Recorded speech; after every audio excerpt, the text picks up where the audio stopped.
Pemirsa, kembali dalam Breaking News Metro TV, penetapan Capres-Cawapres 2024. Kami akan kembali menyaparkan kami yang ada di lokasi, ada Devi Syafira di KPU. Devi, silakan laporan Anda.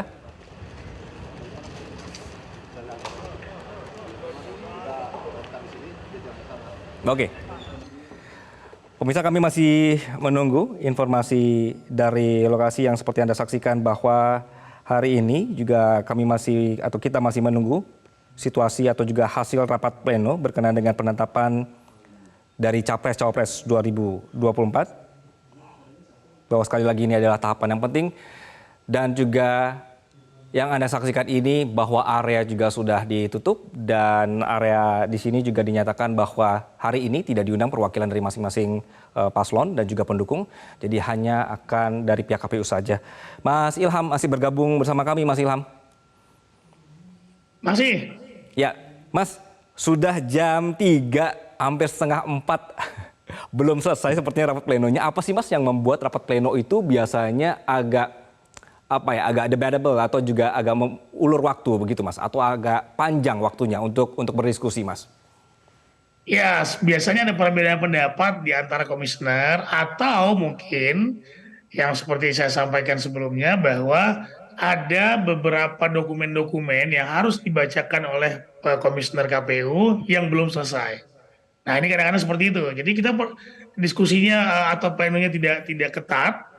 Tidak ada isu yang kemudian perlu diperdebatkan begitu dalam, tetapi kemudian ada beberapa dokumen-dokumen yang harus disiapkan yang nanti kemudian bisa dibacakan oleh komisioner KPU atau anggota KPU dan ketua KPU yang belum siap. Biasanya seperti itu. Atau memang mungkin ada perdebatan-perdebatan yang memang belum selesai di antara anggota KPU. Tetapi saya kira ini tadi Pak Metro sudah menayangkan bagaimana setelah pemeriksaan kesehatan gitu ya sudah selesai, itu kan Pak Hasim menyampaikan bahwa semuanya sudah siap, tidak ada problem dan sebagainya. Berarti bukan di situ persoalannya kan?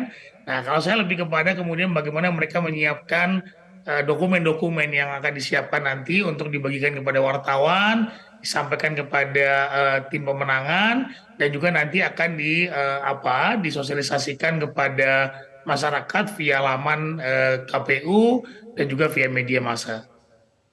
Oke, berarti dalam asumsi bahwa pada saat rapat pleno itu dokumen dan semuanya itu sudah lengkap, sudah diverifikasi dan juga sudah diasumsikan bahwa apabila ada yang kurang, tim dari masing-masing paslon juga sudah menyempurnakan. Begitu ya Mas ya seharusnya ya?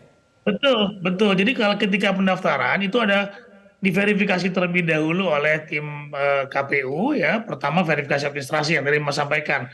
Kok kemudian ketua KPU menyampaikan sudah memenuhi syarat. Nah, itu lebih kepada soal administrasi, lebih kepada kemudian ketersediaan dari dokumen yang disyaratkan tersebut. Nah, kemudian KPU membuat verifikasi faktual. Semua satu-satu dokumen-dokumennya diperiksa oleh mereka. Nah, dari situ kemudian ditemukan misalnya saja ada dokumen yang belum lengkap. Nah, itu ada waktunya tuh selama beberapa hari agar disampaikan kepada tim pemenangan, kemudian nanti akan dilengkapi oleh tim pemenangan. Nah, sampai saat ini tidak ada informasi apapun terkait dengan itu, dan saya kira ini sudah firm bahwa tidak ada lagi persyaratan yang tidak dilengkapi. Jadi semuanya sudah firm, sudah lengkap. Kemudian juga hasil pemeriksaan kesehatan juga tadi Pak Hasim saya lihat sudah menyampaikan. Nah, saya kira ini sudah dikit lagi sudah hampir rampung gitu ya beberapa dokumen-dokumennya. Nah, nanti waktu yang tepat hari ini, yang pasti harus hari ini KPU menyampaikan hasil dari verifikasinya dalam rapat pleno tertutup dan diumumkan kepada media massa dan juga masyarakat. Iya. Mas, pada saat Mas menjabat dulu atau bertugas, ketika pada saat rapat pleno seperti ini, kemudian ada perbedaan pendapat, penyelesaiannya seperti apa Mas di antara komisioner Mas?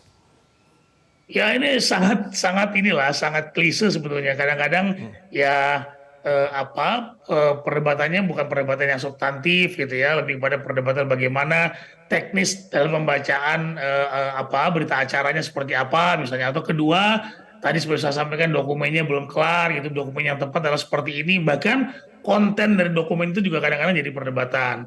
Setelah dibuat oleh tim kesekretariatan, dicek lagi oleh komisioner, ada lagi yang kemudian satu sama lain merasa bahwa ini cocok, tapi ada satu lagi yang makanya katakan tidak cocok, misalnya seperti itu. Atau memang ada hal yang sangat krusial yang kemudian sangat menentukan terkait dengan memenuhi syarat atau tidak memenuhi syarat dari pasangan bakal calon pasangan presiden dan wakil presiden ini.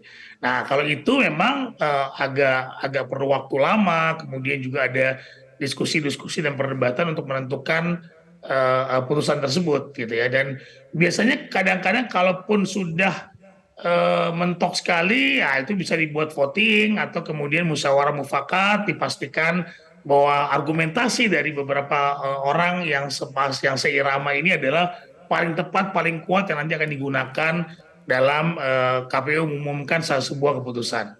Gitu. Oke, itu dia yang kita nantikan di sore hari ini Mas ya, berkenan dengan jika memang ada perbedaan-perbedaan di antara komisioner dan juga rapat pleno yang sedang berlangsung. Mas Ilham Saputra, mantan Ketua KPU Republik Indonesia, terima kasih atas waktu Anda di dalam Breaking News Metro TV. Jelajahi cara baru mendapatkan informasi. Download Metro TV Extend sekarang.